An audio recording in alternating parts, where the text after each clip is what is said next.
Part 1. Storybook.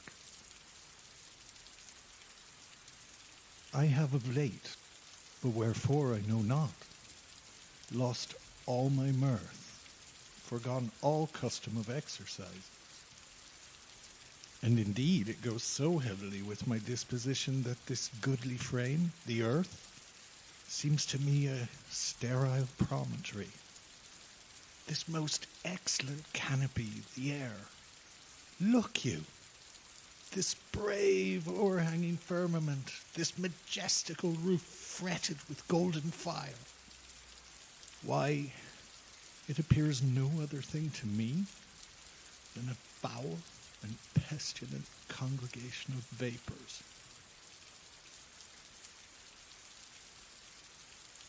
Apt words, which the man had been unable to drive out of his head since the night before.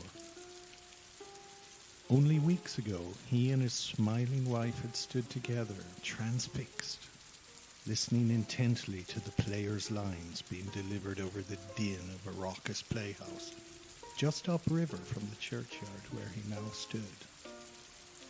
John Rolfe dropped the bundle of daffodils on the fresh grave of his young wife and turned away.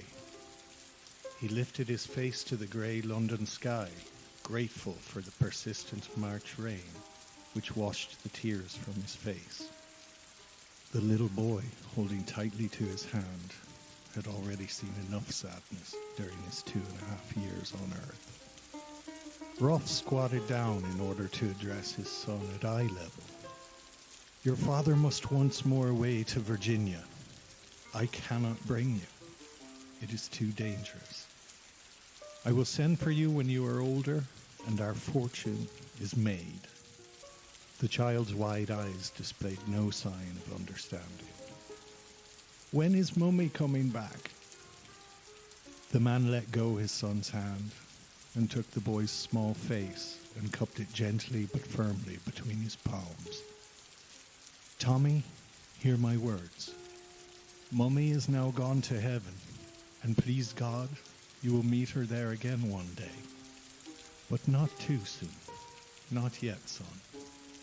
Rolfe stood again and stared down the gossiping eyes of the black-clad mourners who stood whispering in groups at the edge of St. George's churchyard. A widower again at only 32 years of age, with 2 wives buried. Sarah 7 years ago in the dank heat of Bermuda, and now Rebecca, here in the misty chill of England. Both wives were buried far from the places of their births, but both had known with certainty where to call home. Rolfe, for his part, felt like a man out of place wherever he found his feet planted. A simple businessman from Norfolk, he had only been tolerated in London society due to the celebrity of his dear Rebecca. Rebecca, born Matawaka of the Powhatan, later called Pocahontas by a doting father who was disarmed by her laughing, mischievous nature. Rolfe had agonized and prayed for guidance from Providence for many long weeks before marrying his second wife. The company had noticed Rolfe and the young girl's interactions, and it was the company who had first suggested a marriage. A marriage would be good for business, ensuring peace between the company and the Powhatan Confederacy. Rebecca had even agreed to accept Christian baptism and a Christian name in order to marry her Englishman. But Rolfe knew her heart had still carried the secrets and mysteries of her own gods. Rolfe had, of course, expected whispering and muttering for marrying a so-called savage. What he had not expected was the harsher judgment he had received for marrying above his station. The vicious class system permeating the English court was scandalized by the idea of a mere commoner, a trader, being wed to royalty, whether that royalty be English, foreign, or savage. Rolfe's simple, genuine affection for the girl was of no bearing, but of much consequence. Rolfe also knew that without his celebrity wife on his arm, England would provide no warm hearth for him to raise a young half-blood son. He remembered Becky's last words, whispered between racking fits of coughing. "All must die, but it is enough that our child lives." Virginia. Dangerous, blood-soaked Virginia. Londoners might not have warmed to John Rolfe, but they had warmed to the tobacco sent from his plantation in America. And God willing, the peace of Pocahontas would survive her untimely death, and the name of Rolfe would prosper from the sandy soil of Virginia.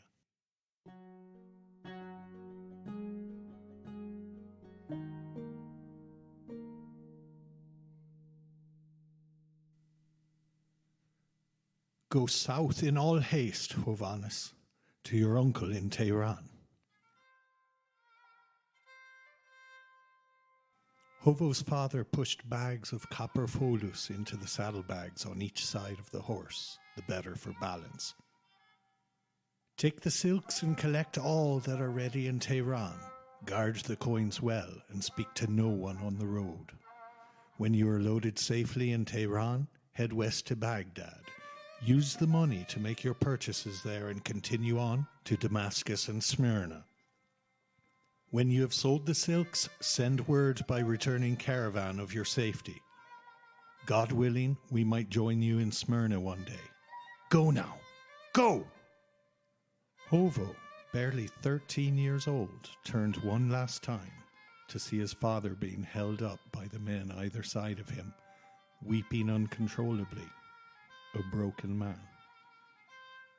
That was over 17 years ago, and sitting here in his office in London, Hovo knew he would never see his father again in this world. The wars between the Turks and the Persians had raged around the Armenian people of Julfa for years, like storms in season. But Hovo's family had always managed to survive by smiling at the Turk at the front door and bribing the Persian at the back door. The delicate balance had ended 17 years ago. Shah Abbas had finally won a decisive victory over the Turks, and in order to secure his northern border along the Aras River, he had decreed that all Armenians in Julfa would be evacuated and moved south of the river to the great new city of Esfahan. Shah Abbas had no intention of allowing the wealth generated by Armenian silk makers to fall into Turkish hands. Soldiers on horseback had arrived within a fortnight of the Persian victory and given over 3,000 families just days to collect their belongings and begin the long walk south. In disbelief, many had ignored this order. They had seen their city change hands too many times before. But then, like a thunderstorm, the cavalry of the Shah had fallen upon Julfa only days later, hunting women and children out of doorways at sword and spear point, as other soldiers torched the houses behind them. Hovo's father and brothers had hurried to the stables to lead out the terrified horses, while his mother and cousins had frantically gathered anything they, or the horses, might carry. They had arrived at the river that evening, expecting rafts and barges to ferry them across. There were none. As they gathered together to set up tents and cooking fires for the night, the soldiers had begun shouting, digging their heels into their horses' flanks, causing the animals to charge toward the people and livestock who were milling in the shallows along the riverbank.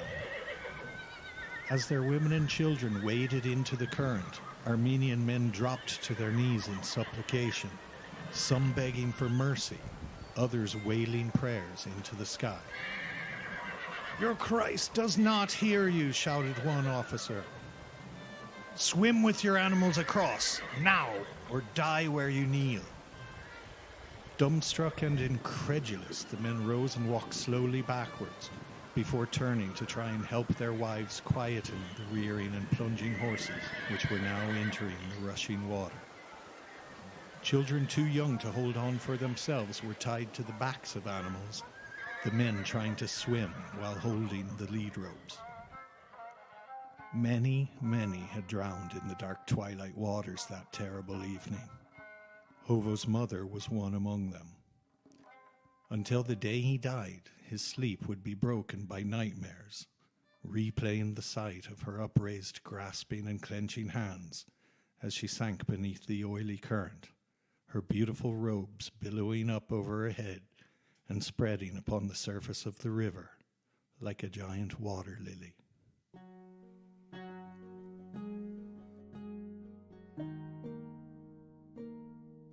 Hovhannes had made it safely to the eastern Mediterranean seaport of Smyrna nearly a year later, a trek of over 1,300 miles. The boy was put to work by his extended family, working on the docks, loading silks and other wares bound for Italy, France, Spain, and the Netherlands. Possessing a good ear, he quickly learned the rudiments of the languages spoken by the foreign sailors and merchants. At the end of every week over the next 2 years, he would ask his in-laws whether word of his father had arrived with the latest caravans. And every week, the young man was met with an apologetic shrug and a look of pity, until one spring day he was called into the house of his cousin George. Expecting news of his father, Hovo was startled by something different altogether. "Hovo, the family needs you to travel with the merchant Allo to Amsterdam. Praise God, we've made a good piece of business. Allo will be bringing 100 mulberry trees and crates of silkworms to an English merchant there, and Master Allo would be greatly comforted and honoured to have you as an interpreter and advisor in this exchange."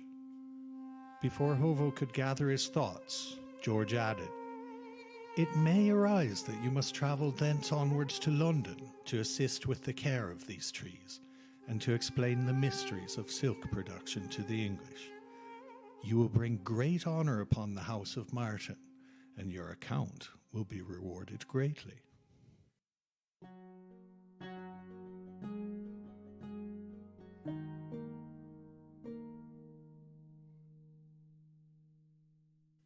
And so it was that Hovhannes Martyros of Old Julfa had become the first of his family to travel beyond the Mediterranean Sea.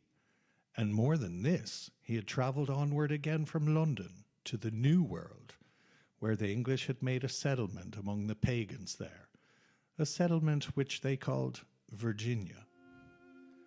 An observant and intelligent young man, Hovo had quickly learned to distrust the smooth-talking Persians of Tehran and the hustling Turks of Smyrna. But nothing had prepared him for the vulgarity and duplicity of the English. They were not interested in making good business with the people of Powhatan. They sought only to trade cheap, worthless baubles for food and furs and any other thing of greater value. And when the pagans refused to trade, the English simply took, more often than not at the point of a gun or sword.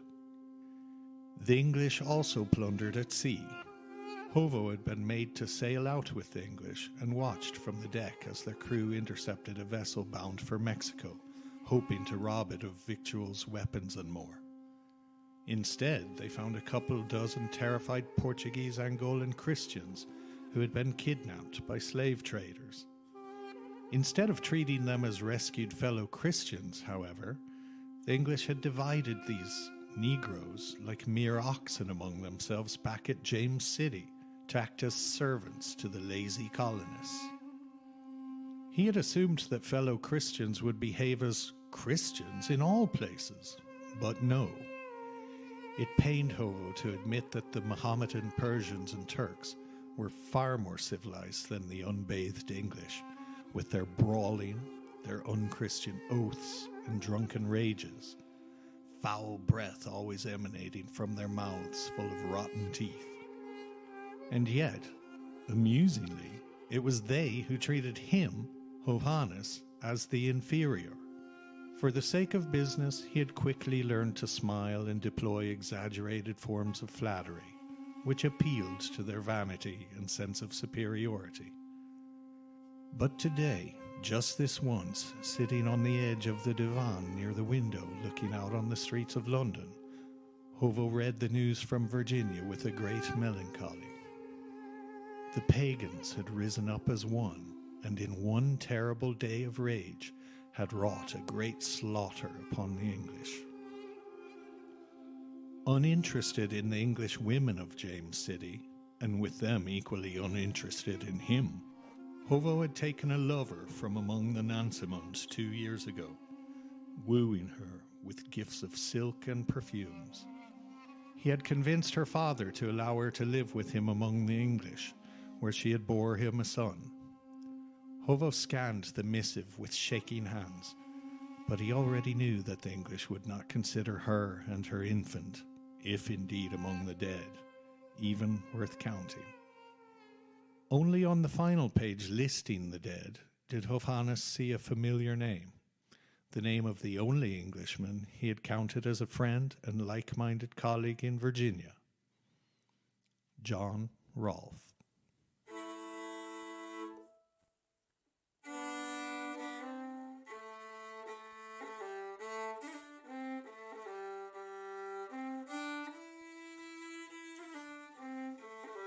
I'm Brian Halpin. Welcome to the time before we were white.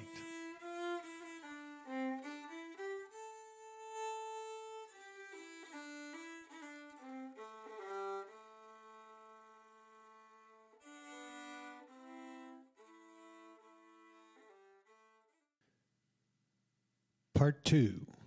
Matrimony and Mayhem.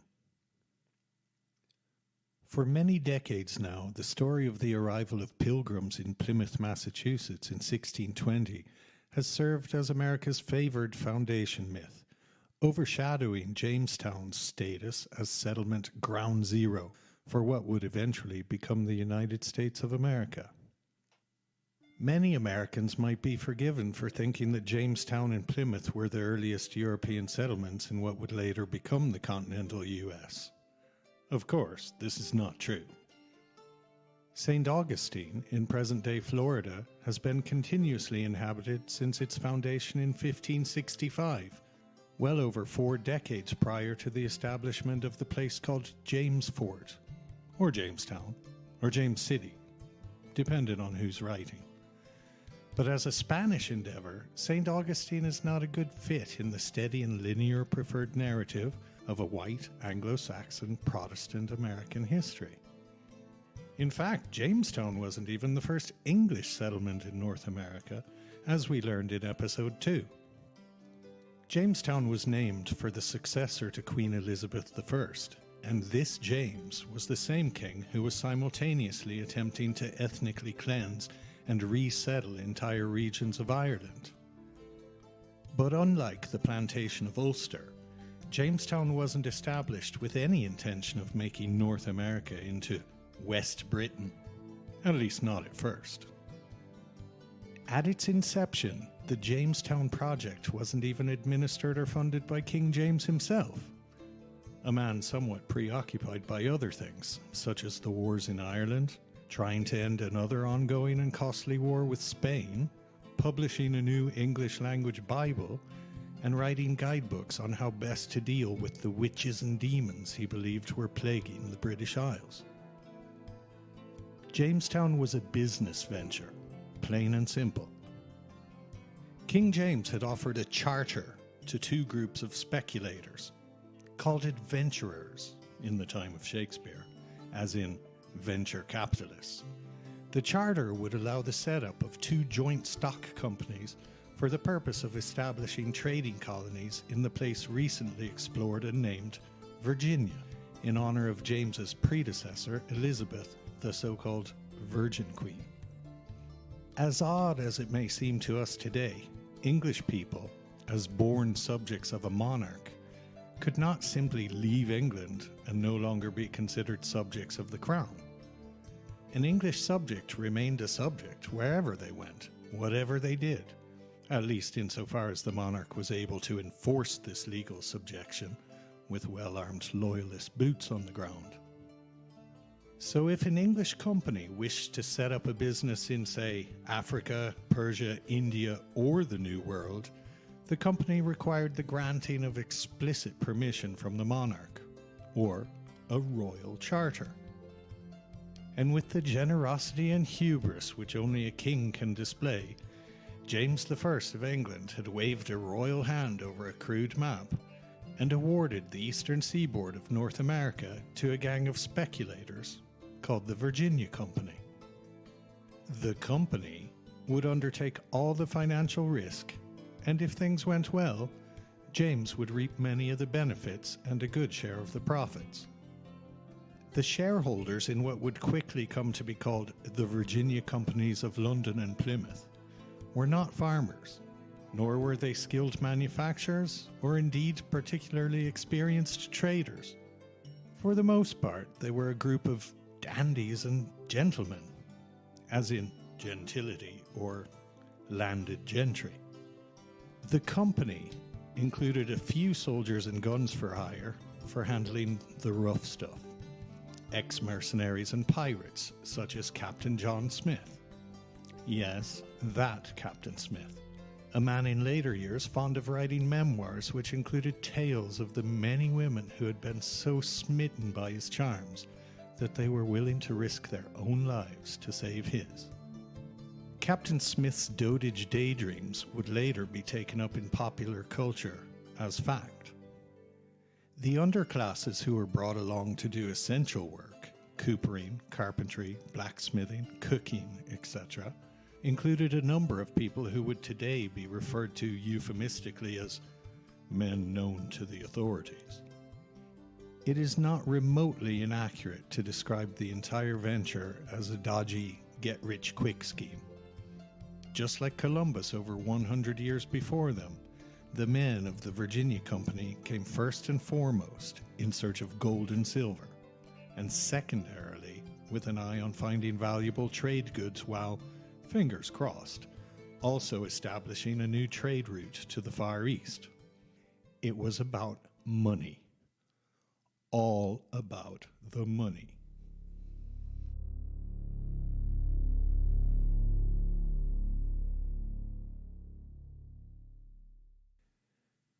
Prior to the arrival of the English, most, but not all, of the tribes living along these rivers had been consolidated into a confederacy under Tsenacomoco, better known to history by the name Chief Powhatan, father of Pocahontas. The men of the Virginia Company were not making first European contact with the Algonquian peoples living in towns along the rivers of Tsenacomoco, the original name for Virginia. The Powhatan and their tributary tribes were of course well aware of the attempted English settlement at nearby Roanoke 20 years earlier. Those earlier failed English colonists at Roanoke were themselves not even the first Europeans to stamp their own new place name on the southeastern seaboard of North America. This coast had been explored by the Spanish as early as 1521, and the Spanish had claimed it and called it the province of Ajajan. In 1521, a wealthy Spanish sugar plantation owner from Caribbean Hispaniola called Lucas Vasquez de Ayllon had dispatched some ships to raid the Bahamas for indigenous slaves, but finding the population of those islands already decimated, the ship's captains continued north, exploring the North American coast, kidnapping dozens of Siouan people from present-day South Carolina, seeking to return them to Hispaniola and a life of enslavement. Most died of ill treatment and starvation long before they could be divided out among the Spanish. But after speaking to the ship's captains, and to a native captive called Francisco de Chicora, a boy who had learned Spanish, de Ayllon became excited by the prospect of riches to the north, and by 1526 had gathered a colonization party of around 600 or 700 people to attempt a permanent settlement on the east coast of North America, a settlement which he would call San Miguel de Guadalupe, St. Michael of the Guale. This party included women, children, and the first African slaves in North America, almost a full century before Africans would arrive at Jamestown. The settlement was a disaster. De Ayllon himself perished within months, and the colony was racked by indigenous hostilities, starvation, factionalism, cannibalism, and mutiny. The Africans at San Miguel de Gualdape appear to have launched the earliest slave insurrection in North American history. Slaves burnt down the house of the Spanish leader of one faction, the faction wanting to abandon the settlement and return to Hispaniola. Some scholars believe that these Africans fled to live among the peoples along the Pd River, along with the native interpreter Francisco de Chicora. What is certain is that only about 150 of the original 600 or 700 colonists returned to Hispaniola. A couple of decades later, and some years before the English attempt to settle at Roanoke, another Spaniard exploring this coast, probably Juan Menendez Marquez, would exchange a Spanish boy for an interpreter guide from one of the villages of Tsenacomoco. This Powhatan interpreter, called by the Spanish Don Luis de Velasco, traveled extensively from his home in Tsenacomoco to Mexico City and on to Spain before returning 10 years later to his homeland with a group of black robes, or Jesuits, who hoped to found a non-militarized mission among the Indians of Ayachan, just as they had been doing among the conquered and dispossessed Moors of Spain. Don Luis de Velasco, just as Francisco de Chicora had done years earlier, would flee to his own people once back on familiar home ground. In 1571, during a time of hunger and drought in the region, Don Luis would return with some of his people to rob and kill these Jesuits, sparing only a young Spanish servant boy. Some believe that this Don Luis was none other than Tsenacomoco, half-brother of Wahun Sunachuk, father of Pocahontas, a man with an almost visceral, abiding hatred of Europeans.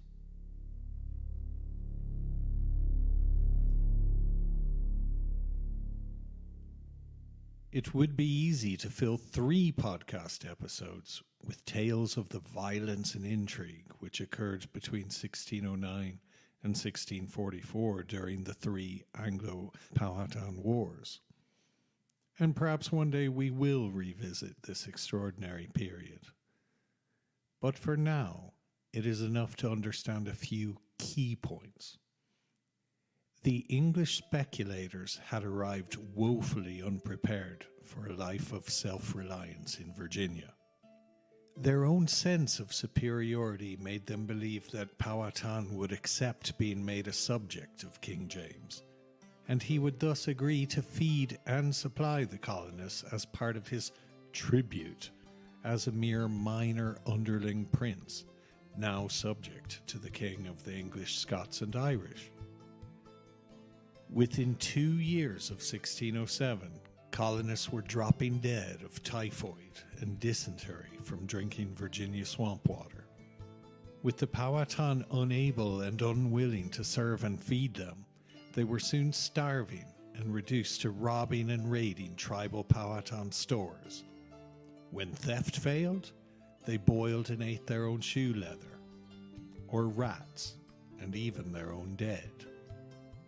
The Powhatan themselves were not flying blind. As we have already heard, they had been aware of Europeans, European greed, and European slave raiders for decades. And yet, the Powhatan concept of war remained completely different to that of the English. Much like the Irish and Northmen over the water, the Algonquian tribes of Virginia practiced a highly ritualized form of warfare based on raiding and prize-taking. Neither the Gaels, the Vikings, nor the Powhatan waged wars of extermination or complete subjugation. While not seeking to glamorize Powhatan violence, it seems that war for these people served almost a social purpose, offering a pressure release valve for young warriors to win captives and booty, to achieve status, and to prove their courage and skill, all while keeping competitor tribes in check. War captives enslaved by such societies were not treated as subhuman, nor were they worked to death for financial profit. Over time, many war captives were in fact adopted into tribes. Seen in this light, the violence instigated against Jamestown colonists by Powhatan, and especially by his successor Tsenacomoco, were neither uprisings nor declarations of war to a bitter end. These were punitive raids, a rebalancing meant to put the English back in their place. The English, on the other hand, treated war as a winner-takes-all endeavor in which the victor becomes eternal master over the losers and beneficial owner of their homes, towns, and lands. Jamestown men such as Edward Wingfield, George Percy, and Richard Crofts had cut their teeth in the Irish Wars and would have seen virtually no difference between Gaelic or Powhatan savages, except perhaps in the greater degree of contempt they reserved for the Gaels, after years of bloody Irish resistance to English rule. In 1610, 1 year into the First Anglo-Powhatan War, Barnaby Rich would be vehement in his denunciation of certain savages. Quote, "The time hath been when they lived like barbarians, in woods, in bogs, and in desolate places, without politic law or civil government, neither embracing religion, law, or mutual love. That which is hateful to all the world besides is only beloved and embraced. I mean civil wars and domestic dissensions. The cannibals, devourers of men's flesh, do learn to be fierce amongst themselves, without all respect, are even more cruel to their neighbours." Unquote. The savages being described in the foregoing passage were in fact the Irish, not the Powhatan, but the sentiment serves to illustrate the contemporary English ability to demonize through propaganda, exaggeration, and outright lies any people with the temerity to defend their own lands. Under the English conception of colonization and war, the vanquished had only 4 options: death, servitude, becoming second-class English people, or being exiled. Many of the English colonizers in Virginia actively stoked tensions, seeking for conflict, which might serve to morally justify the extermination, subjugation, or removal of indigenous people. And the English who were spoiling for a fight got their fight. Between 1609 and 1644, 3 major episodes of armed conflict would rage up and down the river systems of eastern Virginia. Following the particularly brutal Powhatan raid of 1622, the English were relentless in their own retaliatory raids for months afterwards, burning Powhatan crops and villages. Seeking some respite in order to plant crops, Tsenacomoco sued for peace the following spring.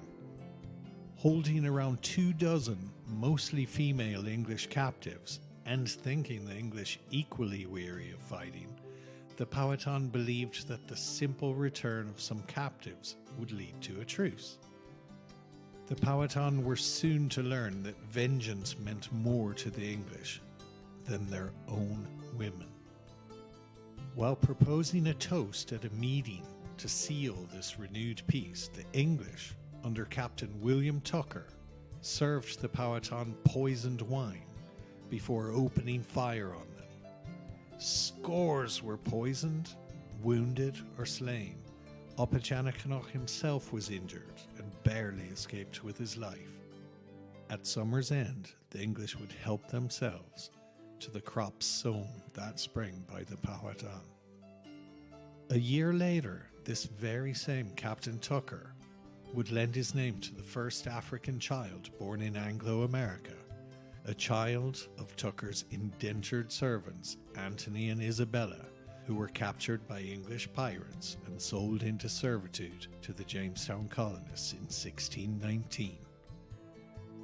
At a distance of 400 years, it is still almost possible to hear Edward Waterhouse gloating after the bloody Powhatan raid of 1622, which killed hundreds of English at Jamestown. Quote, "Our hands, which before were tied with gentleness and fair usage, are now set at liberty, and we may now, by right of war and law of nations, invade their country and enjoy their cultivated places, while reducing the Indians to servitude and drudgery." Unquote. The English would eventually catch up with Tsenacomoco 20 years later, when he was an old man. Tsenacomoco, chieftain and war leader of the Powhatan, would be murdered like a dog by a common soldier while being held prisoner.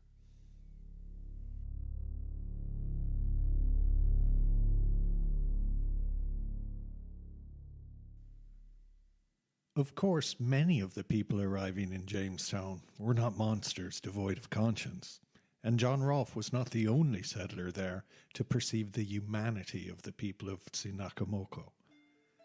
No film has yet been made portraying the life of Henry Spellman, a young man from Norfolk, England, whose contract of indenture to an English master at Jamestown was sold to Pocahontas, a brother of Tsenacomoco, in order that the English might have an interpreter. Spellman spent years trying to safely navigate a double life between the English and Powhatan, before eventually living among another tribe, the Potawatomi, in order to escape the dangers of always being caught in the middle. It is more than likely that Henry Spellman was the actual person whose life was saved by the intervention of a young girl called Pocahontas. Perhaps even more astonishing was the life of Stephen Hopkins, the ultimate pot-stirring young man with itchy feet. Hopkins left England in 1609 as an indentured servant and travelled on the not-so-good ship Sea Venture as part of a resupply mission to Jamestown. His co-passengers included Powhatan emissaries to England and our erstwhile tobacco merchant, John Rolfe, on his own first voyage to Virginia. All would survive the hurricane which left the Sea Venture shipwrecked on the island of Bermuda, where Rolfe would later bury his wife. Hopkins would nearly lose his own life sometime later after being sentenced to death for mutiny. His so-called crime was in daring to claim breach of contract. It seems that months of relative freedom on a warm subtropical island of plenty had opened Stephen's eyes to a better vision of his own future. Because he had been contracted to serve in Virginia, Hopkins claimed that being shipwrecked on Bermuda rendered his contract of indenture null and void. His legal point was sound, which is precisely why the leader of the supply armada, Thomas Gates, had Hopkins arrested and sentenced to death, lest his insurrection spread. However, after much pleading by Hopkins and his friends, clemency was eventually granted. Stephen Hopkins would go on to survive many difficulties at Jamestown, moving among the tribes there while teaching himself something of the local indigenous tongue. William Shakespeare would use the events in Bermuda as inspiration for one of his last plays, The Tempest, even name-checking Hopkins in the character of Stephano.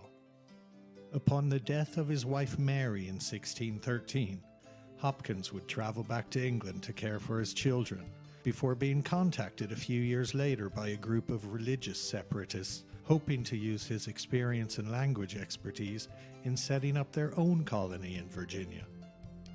In 1620, Stephen Hopkins would once again find himself on a ship forced to land at an unintended destination. Instead of landing in Virginia, the Mayflower would eventually be forced to drop anchor off a place which became known as Plymouth Rock. Stephen would go on to sign the self-governance document called the Mayflower Compact, and became the proprietor of a rowdy tavern in Massachusetts, much to the annoyance of his Pilgrim neighbors, who were forced to tolerate his shenanigans due to his great usefulness in their dealings with the local Wampanoag people.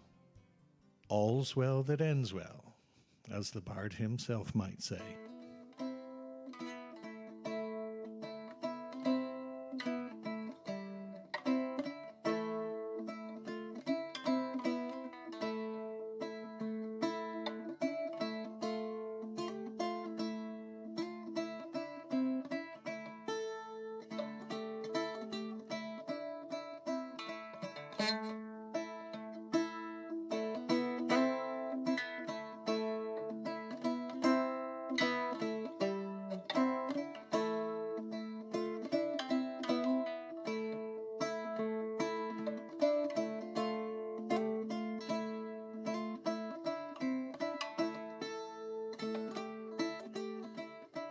Part 3.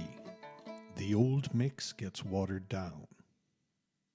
Within a few years of Christopher Columbus's discovery of Hispaniola in 1492, an island now shared by the nations of Haiti and the Dominican Republic, a complex multi-ethnic population had come into being there. A nexus of Moors, Kalinago, Jews, Romani Gypsies, Spaniards, Taino, West Africans, Portuguese, and more. So much so that the Spanish thought it necessary to create a caste system in order to place all of these new kinds of people into a multi-level hierarchy. This is not so strange when we remember that Spaniards were a product of European society in which every single human being belonged to a rank or class and was thus always answerable to a master above them. Only a king, queen, or emperor answered to no one, although Catholic popes often begged to differ. And as Catholics, the Spanish, in true Jesuitical fashion, tried to create their caste system through quasi-science, assigning a multiplicity of social rankings according to specific criteria: amount of Spanish blood, level of adherence to Catholicism, and community standing achieved through military prowess or mercantile success. This multi-ethnic Spanish population did not remain in some sort of ethnic quarantine on Hispaniola. Only 1 or 2 generations after 1492, multi-ethnic exploration parties using Mexico, Hispaniola, and other Caribbean islands as bases had begun to extend their influence into North America. Once we understand this, subsequent attempts by the newly arrived English to impose far more limited racial categories in North America, a century after the Spanish arrival there, should be viewed as patently absurd. By the time of Captain Smith and Pocahontas, the indigenous Algonquin peoples of Virginia and the Siouan peoples of the Carolinas had already been in regular contact not only with the Spanish and Portuguese, but also with the many other ethnic groups from Europe, Africa, and Asia who had followed in the wake of Spanish and Portuguese empire building. Yet the English, in their astonishing small island chauvinism, saw only Englishmen and Protestant Christians as the natural rightful lords over every other category of people. Anyone not English or Protestant was simply a foreigner, or a heathen, a papist, a Mohammedan, a red savage, or a Negro. Or more simply still, humans were Protestant or non-Protestant, English or non-English, noble or common, white or non-white. No need for nuance, no need for a complex caste system. And for the next 400 years, anyone falling outside of those simple categories in colonial Anglo-America became one or more of 3 things: persecuted, enslaved, or invisible.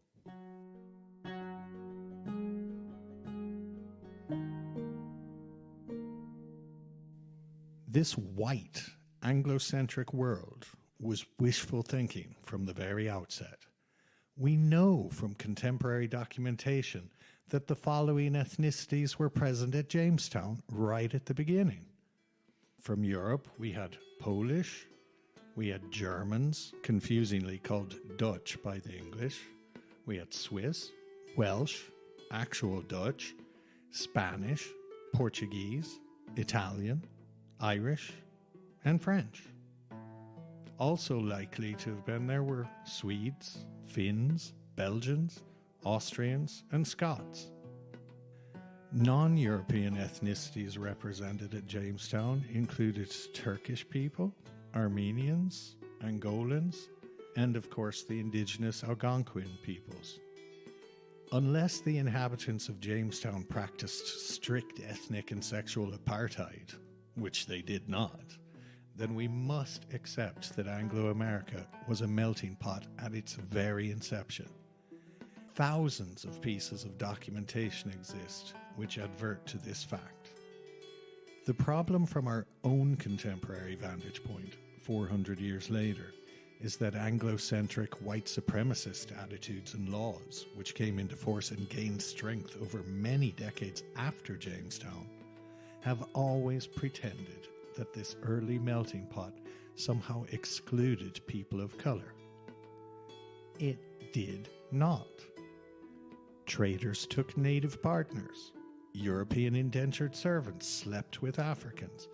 European women were regularly carried away into captivity among the indigenous peoples, where many bore mixed ethnic children. Africans ran away to live with indigenous communities. Sailors from almost everywhere had trysts with girls in every port. The increased interethnic mixing which came with the age of European exploration clearly began to enter the wider social consciousness back in Europe, and with his finger ever on the public pulse, the issue was confronted head-on by Shakespeare in his play Othello. Long before the end of the 1600s, colonial Virginia was home to huge numbers of mixed ethnic brown folks. And for 400 years, the elites who governed Virginia, under both English and American flags, would never stop trying to stuff the genie back into the bottle. All of these gainfully employed, free, brown people represented a constant living reproach to the concept of racial purity, which was essential for underpinning the twisted logic of race-based slavery and white superiority. For the slaveholding classes in particular, there could be zero doubt.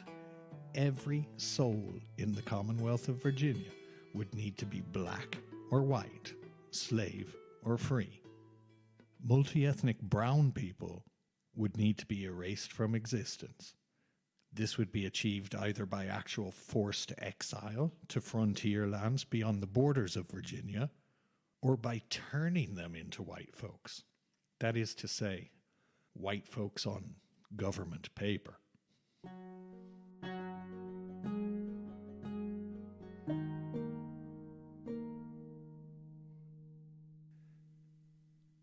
Adolf Hitler had certain people he respected and admired, people he relied upon for advice in his efforts to create a Third Reich populated solely by an Aryan master race. Walter Gross, director of Hitler's Bureau of Human Betterment and Eugenics, was one of these people. A man who, in 1935, would not have been surprised to find a letter in the post from the Virginia Bureau of Vital Statistics. The registrar of the Virginia Bureau was a small and unassuming, bespectacled physician named Walter Ashby Plecker, and he wished to be kept abreast of any developments in the field of German eugenics or race hygiene. In 1932, Plecker himself had given a keynote speech at the Third International Conference on Eugenics at New York's Natural History Museum.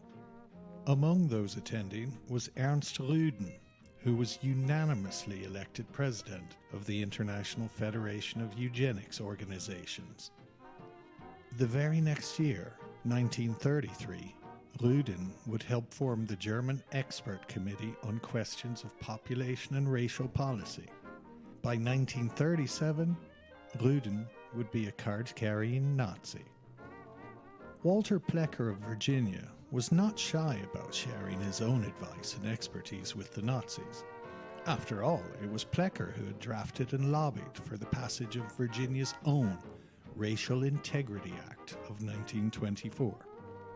An open and avowed white supremacist, Plecker had become consumed by a belief that the white race was becoming irredeemably contaminated by the inferior genes of non-Nordic peoples, especially people of African ancestry. The Racial Integrity Act had explicitly outlawed marriage between blacks and whites, but Plecker remained deeply troubled by Virginia's large population of brown people, many of whom self-identified as being the descendants of various indigenous Virginia tribes. After the founding of Jamestown, the subsequent decades and centuries of hunger, poverty, disease, land loss, slavery, and racism in Virginia had caused innumerable persecuted groups to intermarry and coalesce in order to survive. Many of these communities on the margins included people of complex ancestry, which of course included African ancestry. Racists like Walter Plecker were alarmed at the idea of African blood entering the white race by stealth, for example, via people who were culturally Chickahominy and self-identifying as such, but possessing a portion of African ancestry. Plecker set about committing what has since been called paper genocide, in which anyone suspected of having even one drop of remote African ancestry was no longer permitted to register as anything other than black. Furthermore, Plecker and his minions went back into the birth record archives, retroactively altering documentation which might have shown indigenous or complex ancestry. Only being knocked down and killed by a car as he stepped off a curb in 1946 managed to put an end to Plecker's poisonous reign. But unfortunately, the damage had been done. Virginia's Racial Integrity Act had essentially erased the indigenous and multi-ethnic populations of Virginia from existence, and the melting pot legacy of Jamestown's early years was buried. All Virginians were now black or white, at least on government paper.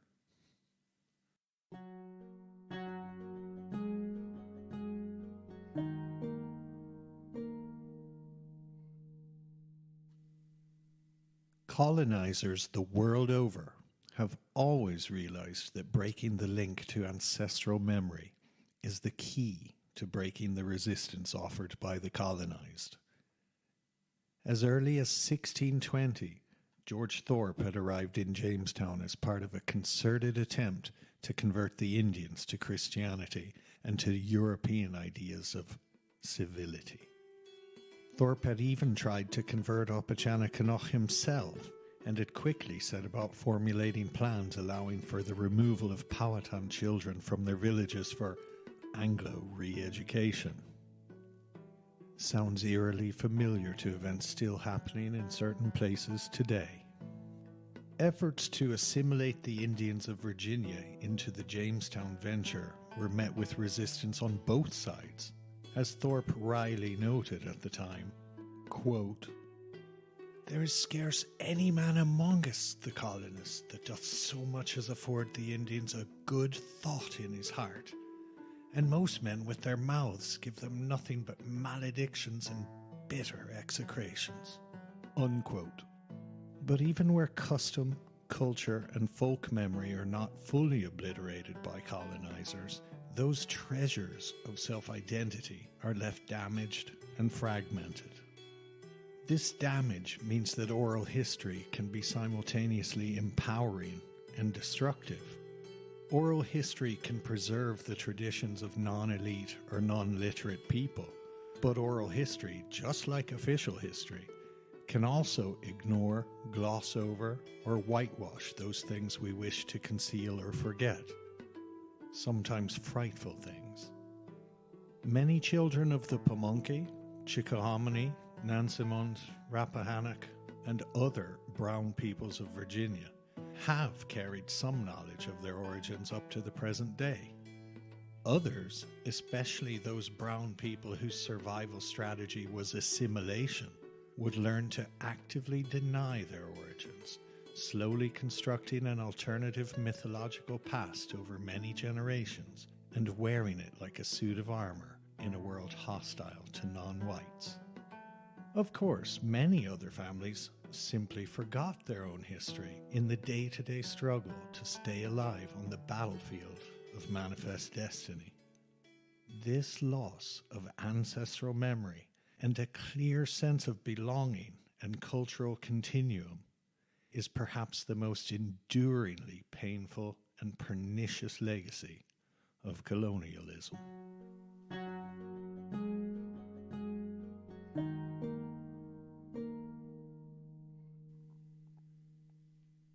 Lucky for us, we now live in an age where oral traditions can be placed alongside other forms of historical testimony, vast amounts of which are now digitized and widely available online.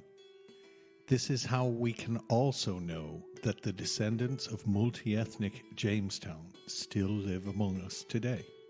Surnames associated with Jamestown can be tracked and traced on their centuries-long journey from Virginia into southern Appalachia and beyond, using war records, land records, Bible entries, court records, wills, and census returns. Surnames like Pennington, Emery, Garrett, Prophet, Gore, Ratliff, Archer, Jeffries.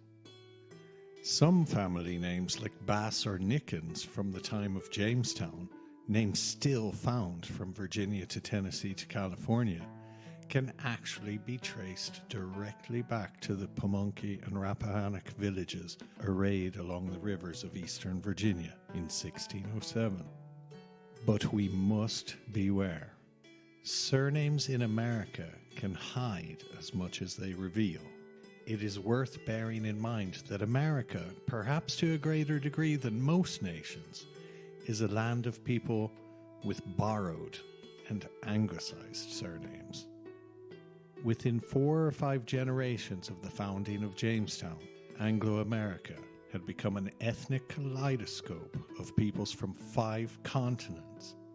Nansemond, sailors and weavers from India, Taino, Armenian silk growers, Mashpee, Portuguese Christian slaves and Lançado slave traders from Angola and Madagascar, Wampanoag, Romany gypsies, Shawnee, Dutch Jews from South America, Tuscarora, Menorcans, Catawba, Greeks, Lenape, French Micmac Métis. This list is far from exhaustive. And yet, over 90% of these non-Anglo peoples eventually ended up with English surnames. Attempting to tie so many intermixed ethnicities into neat bundles called white Anglo-Saxon Protestant, Indian, or black required an aggressive form of cognitive dissonance, especially on the part of later elite families of Virginia, who were well aware of their non-white ancestry. You see, that little boy left behind in England by John Rolfe in 1617, he would grow up and return to Virginia. Young Thomas Rolfe would marry there, prosper, have children and grandchildren, and grow old. His children and descendants would intermarry with other wealthy families such as the Bolings and Randolphs, forming an elite land and slaveholding class later known as the First Families of Virginia. Families with friends and neighbors like Thomas Jefferson, 3rd President of the United States, and a man also much given to multi-ethnic mixing, as his many black and brown descendants can attest. This situation would end up causing a certain amount of embarrassment and consternation by the time our busy little pen-pushing racist and eugenicist Walter Plecker came on the scene. Plecker's insistence that there were only black or white people in Virginia and that anyone claiming Indian ancestry was a black imposter placed these first families of Virginia in a pickle. And as so often happens when big money bumps up against ideology, ideology is bent to suit, and hypocrisy wins the day. The Virginia legislature was forced to amend its Racial Integrity Act, making exceptions for whites of mixed descent who claimed their Native American ancestry through the wife of John Rolfe. Law journals today still refer to this amendment as the Pocahontas exception. Needless to say, there would be no such legal exceptions for the multi-ethnic poor. And still, hope for a better future of social justice is as much a part of our nature as wickedness. To borrow the words of a Spanish contemporary of Shakespeare named Cervantes, writing in his 1605 masterpiece Don Quixote, "For neither good nor evil can last forever. And so it follows that as evil has lasted a long time, good must now be close at hand."